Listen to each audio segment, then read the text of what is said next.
The builder. Thanks for joining us here today. We're going to save some time at the end of this for some questions, because I think hopefully there's some founders in the audience, or maybe people out there that are thinking about becoming founders. But we're going to get this started off with kind of learning a little bit about what everybody here does. And starting off with Ginny, what kind of companies do you work with in the space as they're building? And what are some things that they bring to you maybe a little bit too late and it's turned into a disaster for them? So I'll give you a little bit of my background for context for that. So I'm an ex-corporate partner with PwC, where I worked on sustainable growth for Fortune 500s, and went and started an AI startup, and now run corporate rehab leadership, where I really focus on the intersection of innovation, growth, and AI. So most of the founders that I talk with are really trying to nail their leadership story. Getting ready, the big thing I see them come to me with is, I'm ready to pitch.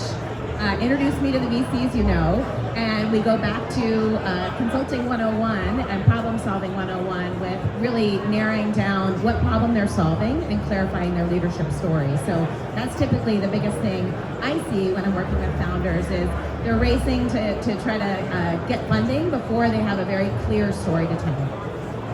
You did a lot too. Deborah, tell us about Plum Alley. What do you guys focus on? What do you invest in? How did you get into this?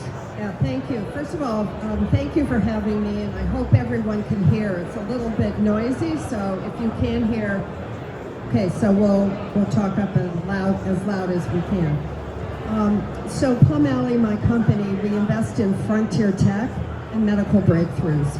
So we've invested $130 million so far in 33 different companies. We typically invest at the Series A level. We have 6 AI native companies in our portfolio. Frontier tech we define as robotics, autonomous, and electric freight vehicles. And prior to founding my company 10 years ago, I worked on Wall Street in investment banking at Goldman. So I have a lot of background in technology and raising money for companies. So very excited if there are founders in the room to share some words of advice. Sunny, every time I talk to you, I learn something new that you're up to. So what are you, it sounds like you're doing a lot of building. Tell us about what you're up to from what you can share. Sure, I can tell. My background, I've been an entrepreneur all my life.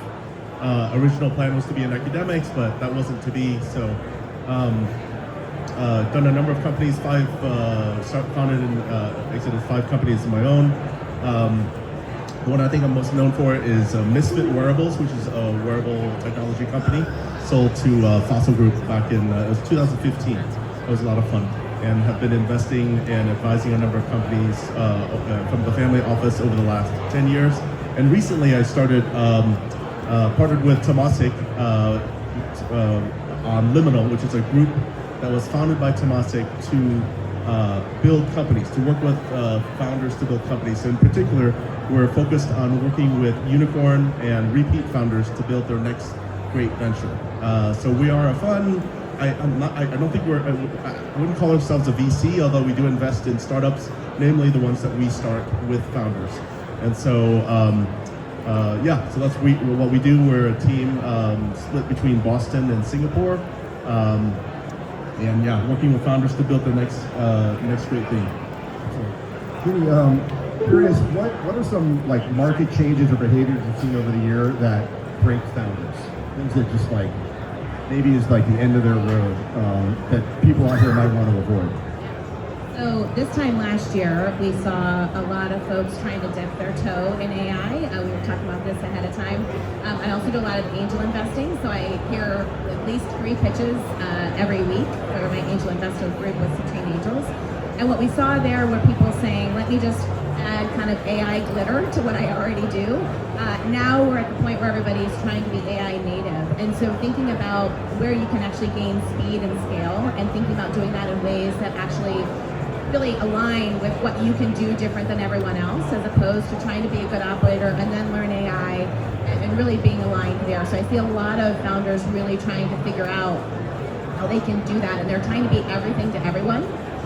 They're hitting up any VC they meet, even if it's outside of their focus area, and not being as disciplined. And with where things are going with interest rates we've seen this year and capital being a little bit more constrained, I go back to the basics of really being clear about the traction that you're solving for, be clear about what you've been able to do and getting really dialed into that founder, into that customer, and being able to tell the customer story and align everything back to the problem you're solving for whom, and demonstrating that traction. Those who have really tripped up this year, I think, are chasing a little bit of the shiny penny or squirrel, as it were, and not being really clear about where AI fits in their story. Obviously, you can't just sprinkle AI on something and make it work. And maybe that worked for a hot second, but that was the same with cybersecurity a number of years ago. Deborah, where are you seeing capital flow these days? Despite kind of the market that we're in right now.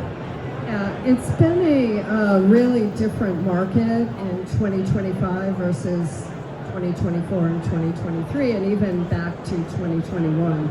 When in 2021, I think of those now as the go-go years, because if you had a legitimate idea and some traction, you could probably raise capital.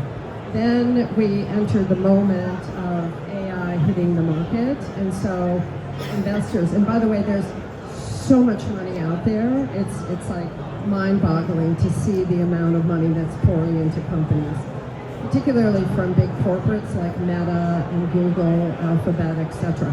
But what the change is really that there's so much potential around AI. So 60% of the dollars in venture last year flowed into AI companies, and much of that was at the later stages. So you think of the mega rounds that were done with OpenAI, etc. It's sort of a very interesting market. I think the market has bifurcated, meaning that you have the money flowing into the big LLMs, the big public companies, and then under that, you have the smaller, earlier stage companies under the radar. And we invest in that under the radar stage. So I think companies that truly have something unique, and especially around AI, that means you have to have proprietary data. You have to have data someone else doesn't have, be it healthcare data or some other kind of data. And you have to be able to show that the value is there. And so, just tacking on, I'm an AI company or I'm using AI is just not going to cut it. Everybody can see through that. The real value is coming from entrepreneurs, scientists, inventors that are really able to see what could be in the world. And it is really a very exciting time. Capital is out there, but you have to be very smart and very focused about how you present yourself. Sunny, thanks, Deborah. Sunny, built through cycles. What seems healthier about this cycle? Not to lead the witness here, but what seems healthier about this cycle than maybe other cycles in the past? I don't think it's healthy. You can talk about how it's unhealthy. Yeah. So, what's healthier? What's healthier about this investment cycle? What's the positive? What's the bright side? Yeah, it's well, first of all, I'll just say this about AI, okay? And I challenge a lot of my founder friends to, whenever you do a deck, see if you can do it without using the words AI, machine learning, or agents. And if you can tell a compelling story doing that, then I think you're onto something. And if people say, well, don't you use AI? Then you can always respond and say, well, yeah, we use computers. We use electricity, right? It's 2026 now. I was about to say 2025. So of course we use AI. It's like, do you use email? But it does feel like 1993 of the internet. I remember waking up in 1994 one morning and I thought, oh my gosh, we're so late. We're late. The internet's passed us by. Ridiculous. Of course that's not the case. We are just at the beginning. This is nothing. 1993. We still have decades to come. And if there's a crash, there's a crash, and then there will be all this data center and power ready to go. Just like the crash of the .com. After that, guess what? Fiber, broadband, mobile internet, all cell towers, 3G, all of that was in place for the late 2000s, for the boom of the 2010s. So if it's not the next 5 years, it's going to be definitely in our generation of science. It is definitely the most interesting time to be in, and there is a plurality of things to do. And my favorite areas are to think about the things that humans should not be doing. Regulatory filings. Those are documents that no humans should have to write. No humans should have to read, right? But you gotta have it. And so I think regulatory tech, boring, but oh my goodness, how important, how transformative AI will be for that. What about dangerous jobs? Like, you think no humans should have to do dangerous jobs? Is that a dangerous things? Yeah. So one emerging thesis that we have at Liminal, our venture studio, our team that builds companies, is hostile robotics. Okay, it sounds bad, but it's really getting robots to do things in places that humans should not be. Welding stuff underwater, cleaning tanks, tanker trucks, because it's dangerous, or washing windows, skyscraper windows. There's, of course robots should be doing that kind of thing, and of course AI should be what's training the robots to do it. Exciting stuff. Jenny, tell us about some things that when you work with young founders, that matter more than metrics, attributes that ultimately VCs care about, that are more important than the metrics that we work with them and say, like, hey, these are things you need to polish, these are things you need to work on. Well, that are important to founders or important to the VCs? That founders need to do to be attractive to VCs. So one of those things is mindset. I see a lot of people come to a place where they're leading from what they do best, but they are encountering a place where they kind of get to a situation where they think, I don't have the right contacts, I'm out of my league, I don't have the depth in AI, whatever that might be. And really that starts to impact the risk, essentially, of the investment. When you think about it from a VC's perspective, they obviously expect you to come to the table stakes of having attraction, having the team, and if you don't actually have that vision for where things are going and what you can be doing, and where you fit into that, and your own set of weaknesses or self-awareness, that's where I see a lot of founders really having to work on as they get later in stages, because VCs, you think about it, and I'm sure my colleagues here can validate this, it's a relationship. It's a business relationship, but it's a relationship. And at the end of the day, if you can't actually articulate where you're going and really have the wherewithal to lead your team through all the ups and downs, you're a risky investment. And so that's really where I see a lot of that mindset making a big difference. Yeah, especially if, like, I see a lot, if it pops out quickly, if someone really more focused on raising the next round and not talking about revenue, more about how the next round is going to look like, that's a huge red flag.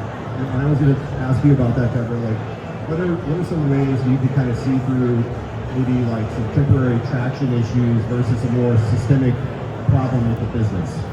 Yeah, that's really, really an important question. So we have found, having looked at thousands of founders and companies, the best founders are the ones that see around corners and see something that we don't necessarily see. They have conviction that can exist. And then number two, they can articulate it and sell it or convince us in a way that it's feasible. So that doesn't always happen. It's 1 in 100, but when I meet a founder like that, it gives me chills up my back. And I think, oh my gosh, this is an extraordinary founder with a vision. Then number two, it's always, okay, is this essential or is it a nice to have? Companies that typically survive and do well and raise capital are things that we absolutely need. Think of autonomous and electric freight vehicles, etc. So, and think of breakthroughs in medicine, like CRISPR gene editing. So, you want to see that there's real value in this company, real potential value. Then the next stage is really thinking through, okay, can this founder make it happen? And they raise enough capital? Are they able to attract the right talent? Because typically the founder is not going to be the person who's running the company day to day. And then just, how adaptable are they? every day something changes in the field, changes with your competition, changes with the big LLMs or the big public companies. So you've got to have a founder that not only sees something, but has vision around everything else that's happening and knows when to adjust. Knows when to adjust. There's not a founder that we've invested in that today is exactly the same strategy or the same product that they started with. So you're really counting on that founder to have the ability to navigate, to learn fast, to assimilate information, and to adjust. A little bit of emotional intelligence, kind of like read the room. And there's a lot of founders that aren't that good at that. So that you can have a technical person that's also has that baked in, I think super important. Sunny, so what are some things right now that you think that it's still trendy to over-optimize in pitches for founders, but is really just discounted by VCs? They don't really care about it anymore, but you see it in a lot of pitch decks. AI? No, I mean, let's see here. Over optimize things, right? Talk about it too much. It's too. First of all, I just want to say that I love what you said about being able to tell a compelling story. I think that's key. And what you're saying about being able to look around corners, that's also essential. I think as well, because we want to be working on things because as they say, as a famous person said, competition is for losers, right? And not doing things that are different and doing things differently, I think is key. I think a lot of decks have way more words and information than they need, and I think a lot of decks fall in love with the solution instead of the problem. And if I had to say one thing, it would be, I think the vast majority of people undersell the problem.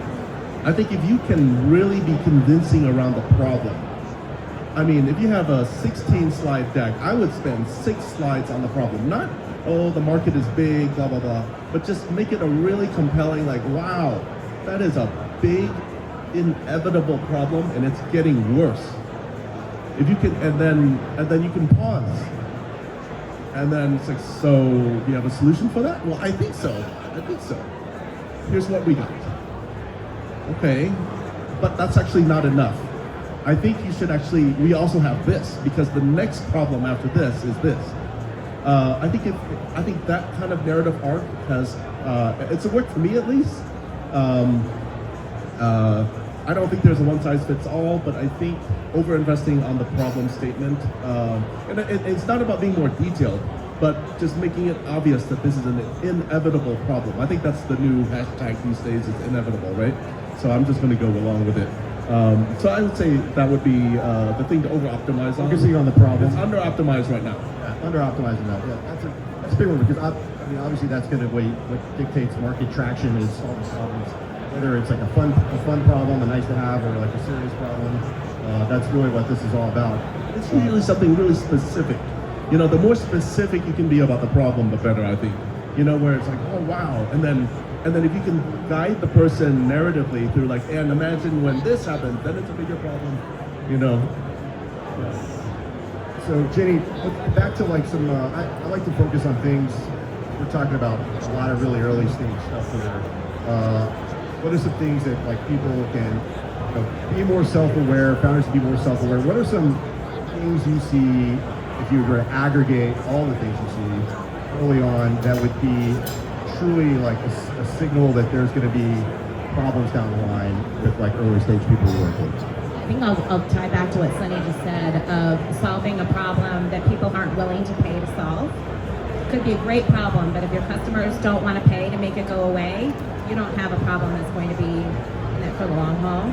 And then the second piece is we try to cast a wide net sometimes as founders that I've got this great problem, we can do all of these things, and then we start telling too many of the stories of all of the different ICPs, ideal customer profile, we could be going after, all of the different solution sets, and we try to build too many things too fast, and it gets confusing in the market. So I see that a lot with early stage founders. So much of my coaching and working with founders is go back to the basics.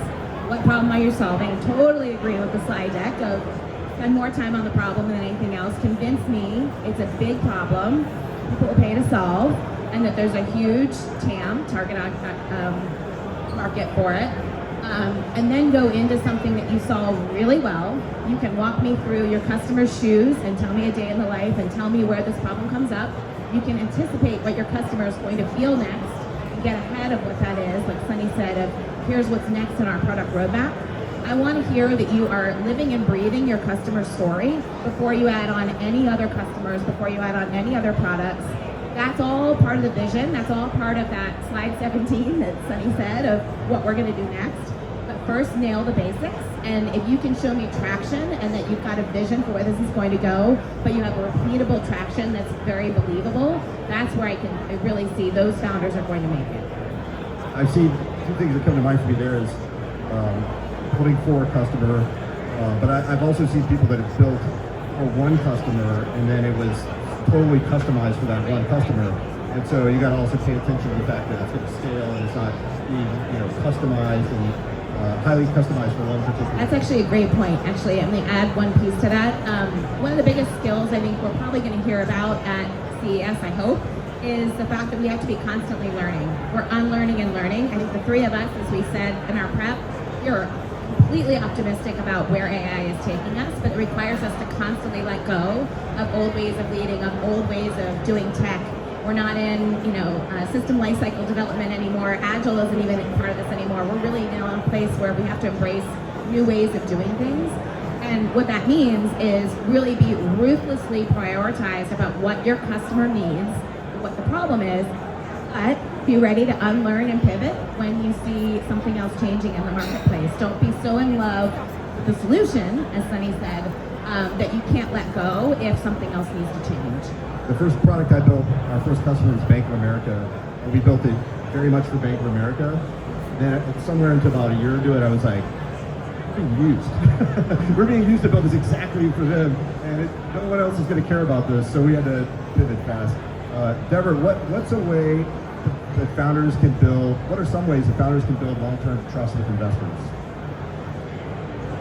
Grow and make money? Yeah, the most important thing is to reactively manage your relationship with your investors, because your investors were early believers, and as a founder you're not going to have a steady, clear path. So there are going to be those moments where you have to go back to your investors and say, hey, we didn't meet that milestone, or that's not working, we need to change entirely, or we've run out of money, or we've lost our chief digital analyst. So it starts from day one to build up that trust and to have human conversations. Yes, there are those days where you have to report numbers and show progress, etc. But you need to share the hard stuff, because there is nothing worse than an investor thinking your company is doing well, and then they get a shot out of the dark that you're running out of money or whatever. So you have to think of it as a partnership. And by the way, the partnership works two ways. Not all venture capitalists are, in your corner, despite what they may say, and they have their own agenda. So you have to, it's like any human relationship. It's a two-way street. So you give and you get. And I would also say, like on the whole pitch deck and everything, always just be simple and clear. I cannot tell you the number of companies that have come in to present to us, and they present for 15 or 20 minutes, they walk out of the room, and the investment committee we all look at one another and go, what the hell does that company do? And I always think if we cannot describe to each other and to somebody at a cocktail party, oh, I just met a company that's doing this, there's no way they're going to invest in you. So keep it simple, boil it down. What do you do in layman's terms? What is the value? Who is your customer, and why will they pay for this? Very simple things. I think the secrets are terrible, so like not keeping secrets from your investors is a really important thing. And then my industry, the cybersecurity industry, is really bad at the storytelling part that you were just talking about. You go to like some of these bigger cybersecurity conferences, and it's just a sea of things. Everybody thinks they're highly differentiated, but if you're an outsider coming in, you have no idea how one think's different than the other. It's very bad at differentiation, and it really needs to be a simple, like you talk about an elevator pitch. You need to have an elevator pitch that you can use on your least technical friend, relative, whatever. Sonny, what are some signs that founders know how to allocate capital early within their business versus just know how to fundraise? They know how to spend money wisely. What are some things you look for early on in that instance? Signs that founders are allocating capital wisely. Well, the top sign is that they're performing, and that's kind of all that matters. I'm sorry, but a bit more nuance on that. First of all, what's the most important skill or the most important role for a founder to have? What do you guys think it is? What do you think it is? Emotional intelligence. Spending money.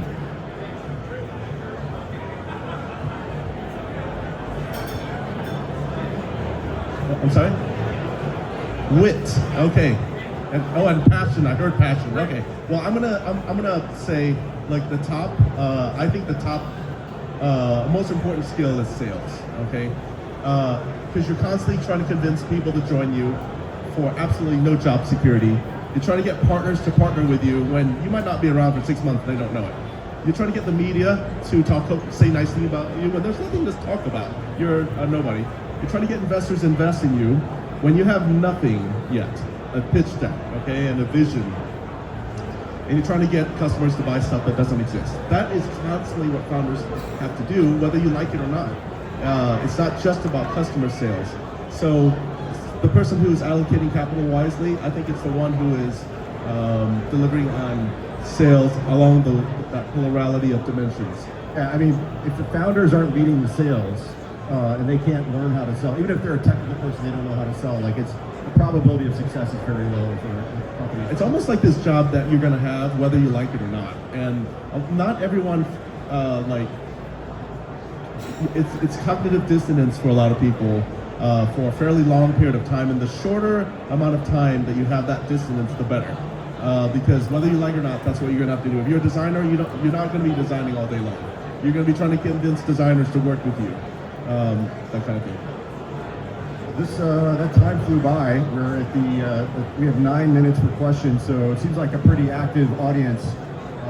We'll open up the floor to questions if we can hear you. I don't know how loud it is out there. It's pretty loud up here.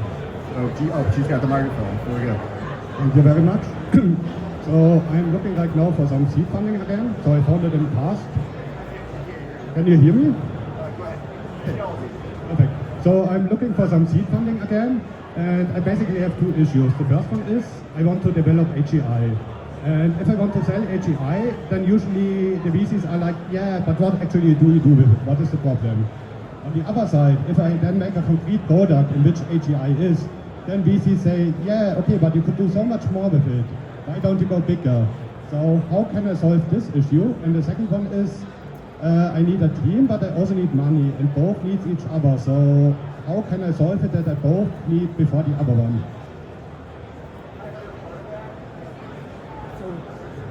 People are never happy. Your investors want you to do AGI, but then they want to know why they're using it. And how can he afford a team when he has no money? Two parts.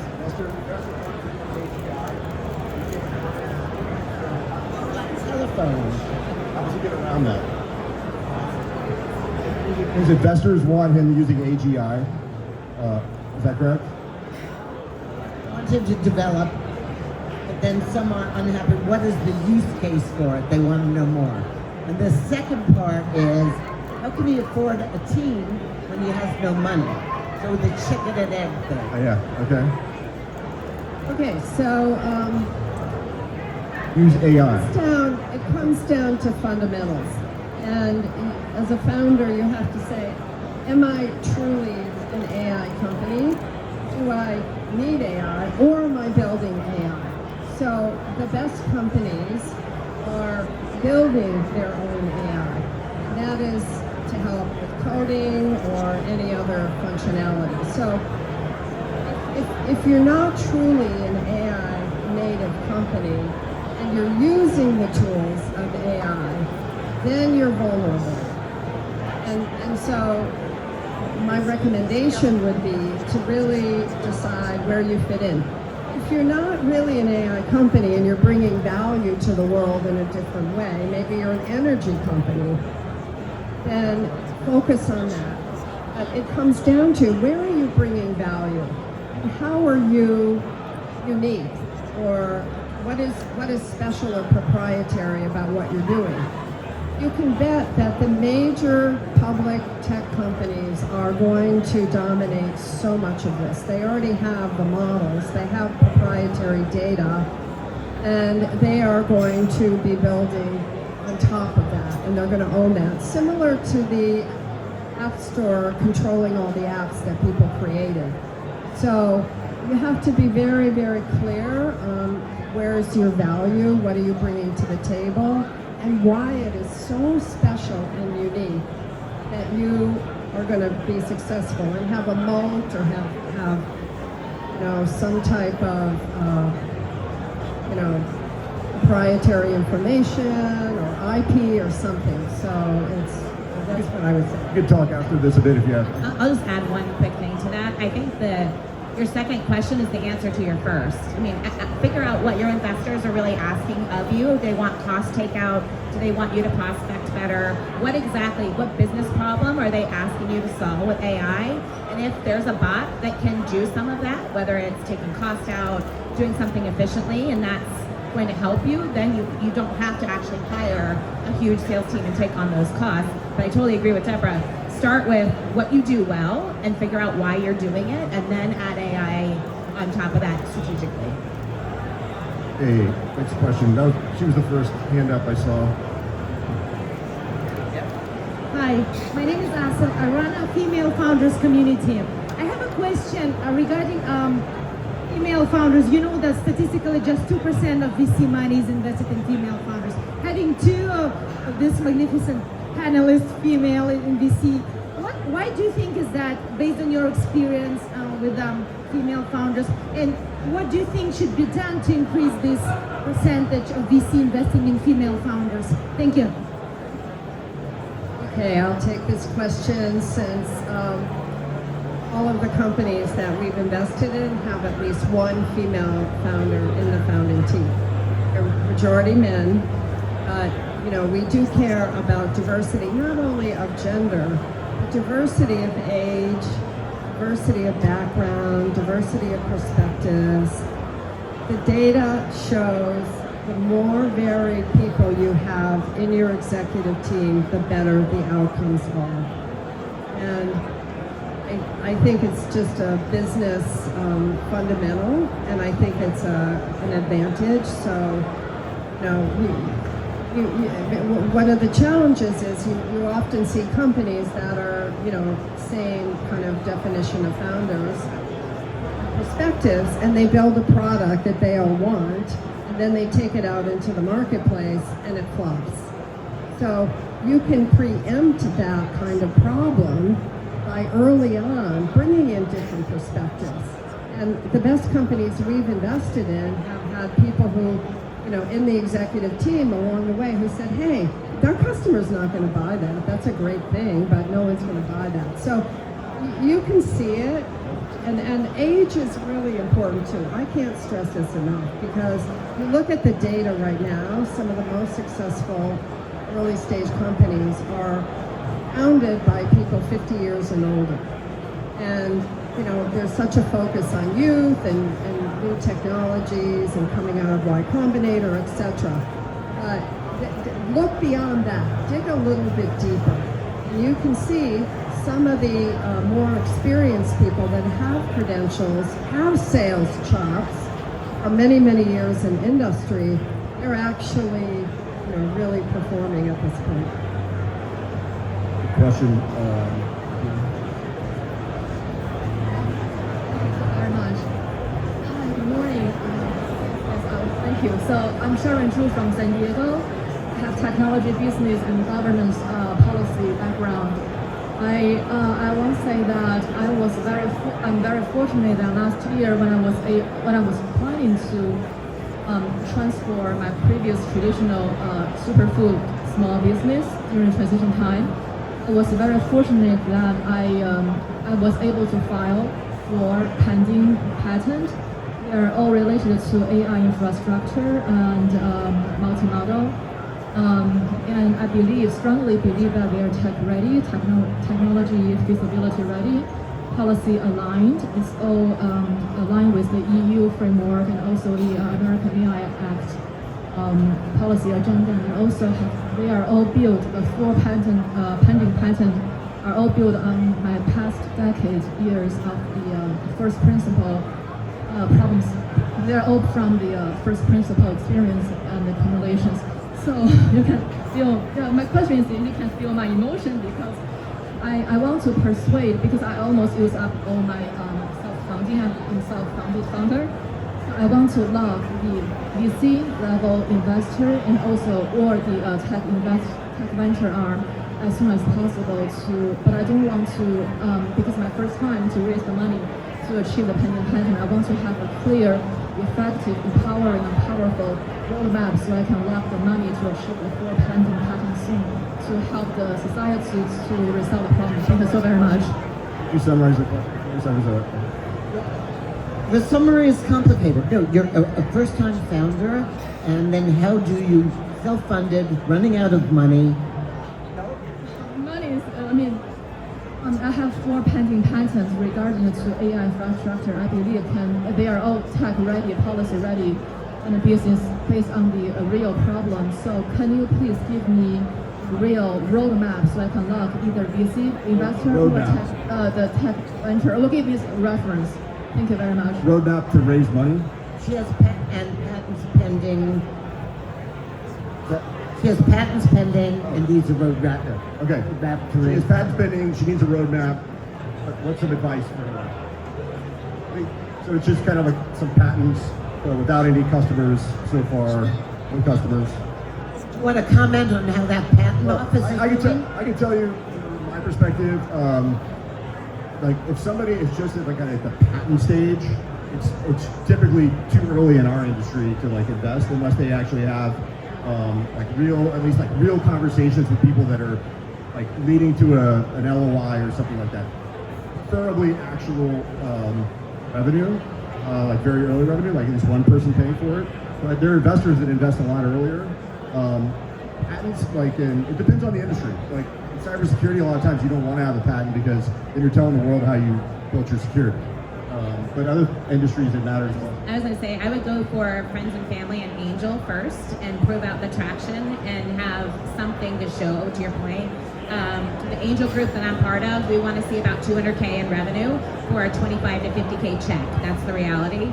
So you want to have at least a path towards that, and having the patents is a great first step, but the reality is you want to try to have some demonstrable revenue before you approach any VC.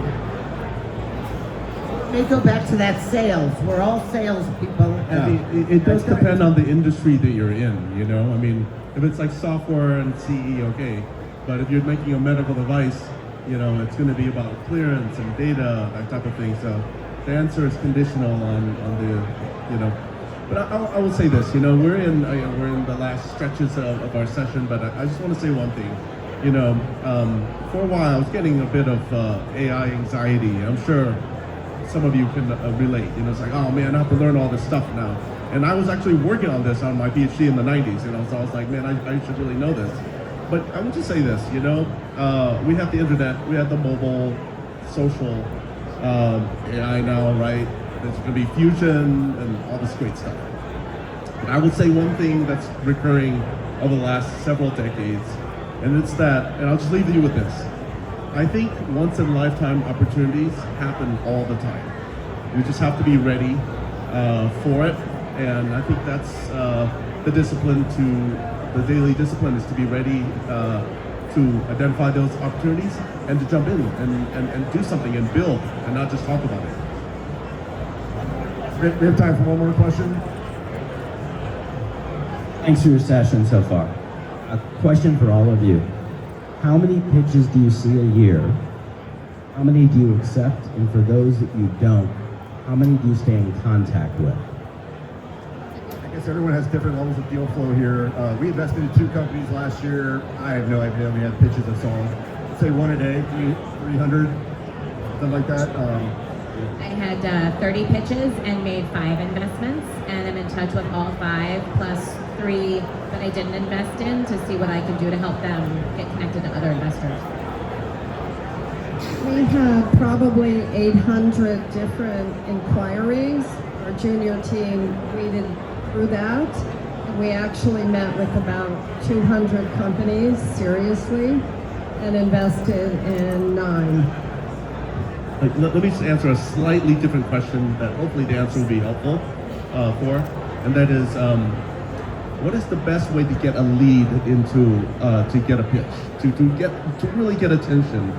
I believe the gold standard is a superstar reference from a superstar CEO of an outlier performing portfolio company. Like if I get a referral from Carl Pei from nothing, and he says it's awesome, doesn't matter. I'm going to listen to it and make everyone listen to it. Okay. If I got the referral from a service provider, I might actually red list it or blacklist whatever. I might be like, oh wow, they need a lawyer to introduce me to that pitch. Probably not, not a resourceful enough founder, not connected enough or whatnot. If it was another VC, somewhere in between, so service providers, other VCs, star founders in my own portfolio. I think that's like that's how I would rate it at least.